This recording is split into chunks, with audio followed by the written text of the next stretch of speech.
Hey everyone, author Elisha J.S.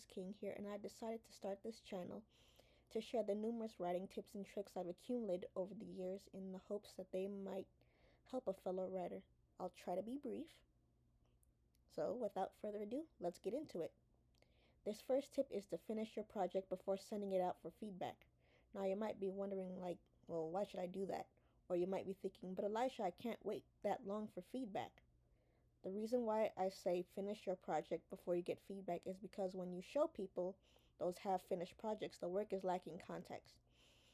I'll give you an example from something that happened to me personally years ago. I once sent out my novel to some beta readers, and they took a look at the first chapter, and they liked that first chapter.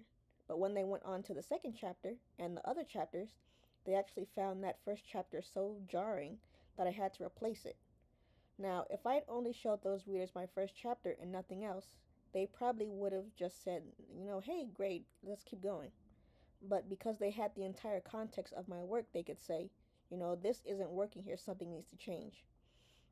And a problem that I tend to see with aspiring writers is that they want the gratification of feedback when they've only written maybe a few chapters or so. Maybe they want someone to tell them that their writing is good or for someone to validate them, and I understand that. But the thing is, it's not helpful in the grand scheme of things, because stories are these complex things and we often need the bigger picture to decide what can stay and what can go. So I will leave you with that to think about. Now in closing, I would like to say this. Though I've given you this tip, in my opinion, all writing advice is situational. There may be times when a tip is just what you need, and there may be times when you feel like you should ignore it, and that's perfectly fine. Just like we used to say back in my college, your life, your choices. But if you like this tip, please give this video a like, share it with a writing friend. If you really like what I'm doing here on this channel, please consider subscribing or buying my book and the soundtrack albums that go along with them.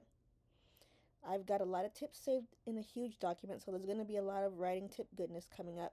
So anyway, that's for now. That's all for now. So, bye-bye for now, and see you in the next one.